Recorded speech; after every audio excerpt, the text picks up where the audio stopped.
The corridors of power in Washington are buzzing with tension tonight as America faces an unprecedented challenge from an unexpected source.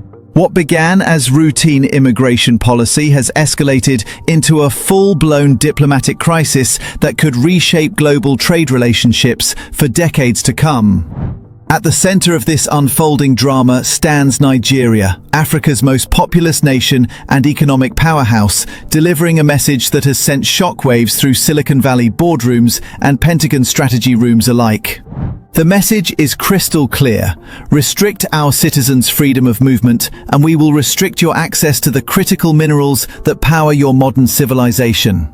This extraordinary standoff emerged when reports surfaced that the United States administration was preparing to expand its controversial travel restrictions to encompass 36 nations worldwide. The proposed expansion represents one of the most sweeping immigration policy changes in recent memory, but what has captured international attention is not merely the scope of these restrictions, but their geographic concentration. 25 of the targeted nations are African, with Nigeria prominently featured on this contentious list. The timing of this policy announcement could hardly be more significant.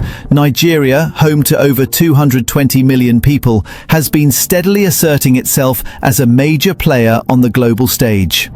The country's economy, already the largest in Africa, has been diversifying rapidly, moving beyond its traditional reliance on oil exports. More importantly for this crisis, Nigeria sits atop some of the world's most valuable mineral deposits, resources that have become increasingly vital to modern technology and the global transition toward renewable energy. Foreign Minister Yusuf Tugar's response was swift and uncompromising. Speaking to international media, Tugar articulated what many observers are calling a new doctrine of reciprocal diplomacy. His statement, delivered with diplomatic precision but unmistakable steel, essentially argued that nations cannot expect to extract economic benefits from countries whose citizens they simultaneously view as security threats. The implications of this standoff extend far beyond traditional diplomatic tensions. Nigeria's mineral wealth includes substantial deposits of lithium, cobalt, graphite, niobium, and tantalum. These are not merely valuable commodities, they are the fundamental building blocks of 21st century technology. Every smartphone, electric vehicle battery, solar panel, and advanced computer chip depends on these materials. The global transition to renewable energy, a cornerstone of climate change mitigation efforts, relies heavily on steady access to these African mineral resources. Industry analysts have been quick to point out the vulnerability this creates for American technology companies. The semiconductor industry, already strained by supply chain disruptions in recent years, faces the prospect of new bottlenecks just as demand for advanced chips continues to surge. Electric vehicle manufacturers, who have invested billions in expanding production capacity, could find themselves scrambling for alternative sources of battery materials. The strategic implications become even more complex when viewed through the lens of great power competition. For years, American policymakers have expressed concern about China's dominance in critical mineral supply chains. Extensive legislative efforts have been undertaken to diversify sourcing and reduce dependence on Chinese-controlled resources. Nigeria and other African nations have been central to these diversification strategies. The irony is not lost on observers that American immigration policy may now be undermining these very same strategic objectives. What makes Nigeria's position particularly powerful is the timing of this confrontation. The global economy is in the midst of a historic transformation, with traditional fossil fuel industries giving way to renewable energy systems and digital technologies. This transition has created unprecedented demand for the minerals that Nigeria and its neighbors control. Unlike previous eras when African nations competed against each other for Western investment and market access, today's mineral scarcity has shifted bargaining power decisively toward resource-rich nations. The regional dimension of this crisis adds another layer of complexity. The Economic Community of West African States, known as ECOWAS, has emerged as an increasingly important voice in continental affairs. The organization's response to the proposed American travel restrictions has been notably coordinated and forceful. ECOWAS officials have characterized the policy as not merely an affront to Nigeria, but as a broader challenge to West African sovereignty and development aspirations. Behind closed doors, ECOWAS member states have begun exploring mechanisms for collective action that could amplify Nigeria's individual leverage.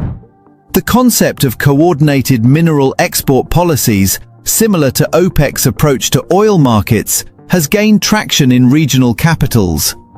Such an arrangement would allow West African nations to present a united front in negotiations with major consumer countries, potentially transforming global commodity markets. The response from other global powers has been swift and opportunistic. Chinese diplomatic representatives have reportedly accelerated outreach efforts to nations featured on the American travel ban list, offering enhanced economic partnerships and streamlined visa processes. India has announced new scholarship programs and business visa categories specifically designed to attract African professionals and students. Even traditionally Western-aligned nations like Turkey have begun positioning themselves as alternative partners for African countries seeking to diversify their international relationships. These developments represent more than mere diplomatic maneuvering. They signal a fundamental shift in how African nations view their position in the global system. For decades, the continent's relationship with major powers was characterized by what scholars term dependency dynamics, where African nations competed for access to Western markets, technology, and investment capital. The current crisis suggests that this era may be ending, replaced by a new paradigm where African nations leverage their resource wealth to demand more equitable treatment. The economic stakes involved in this confrontation are staggering. American companies have invested billions of dollars in African mining operations and processing facilities. Major technology corporations have established complex supply chain relationships that span multiple African countries. The defense industry, heavily dependent on specialized minerals for advanced weapon systems, could face significant disruptions if access to African resources becomes restricted. Financial markets have already begun pricing in the risks associated with potential supply disruptions. Commodity futures prices for key minerals have shown increased volatility, with some analysts predicting significant price increases if the diplomatic crisis escalates. The ripple effects could extend throughout the global economy, affecting everything from consumer electronics prices to the pace of renewable energy deployment. Perhaps most significantly, this crisis is occurring against the backdrop of broader questions about American global leadership and soft power. For decades, the United States has positioned itself as a champion of free trade, open borders for capital and goods, and international cooperation. The proposed travel restrictions, particularly when they target key economic partners, create apparent contradictions in this messaging that rival powers are eager to exploit. The generational dimension of this crisis should not be underestimated. Across Africa, young professionals, entrepreneurs, and scholars who might previously have viewed America as a destination for education and opportunity are increasingly looking elsewhere. This brain drain reversal could have long-term implications for American competitiveness and innovation capacity. Meanwhile, countries like China and India are positioning themselves to benefit from this talent redirection. Nigeria's response also reflects broader changes in African political consciousness. The current generation of African leaders has grown up in an era of relative independence and economic growth. Unlike their predecessors, who often came to power during the Cold War era of superpower competition, today's African leaders are more willing to assert their nation's interests forcefully, even when this creates friction with traditional Western partners. The mining industry itself is undergoing rapid transformation, with African nations increasingly insisting on domestic processing of raw materials rather than simply exporting unrefined commodities. This value addition strategy reduces dependence on foreign processing facilities while creating domestic employment and technical expertise. Nigeria's threat to restrict mineral exports gains additional credibility from this broader trend toward resource nationalism across the continent. International legal experts are closely watching how this crisis unfolds, as it could establish important precedents for how sovereign nations balance immigration policy with economic relationships.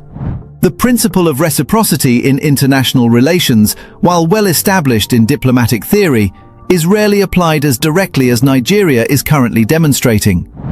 Immigration policy, traditionally viewed as a domestic political issue, now has immediate implications for international trade, technology development, and strategic competition.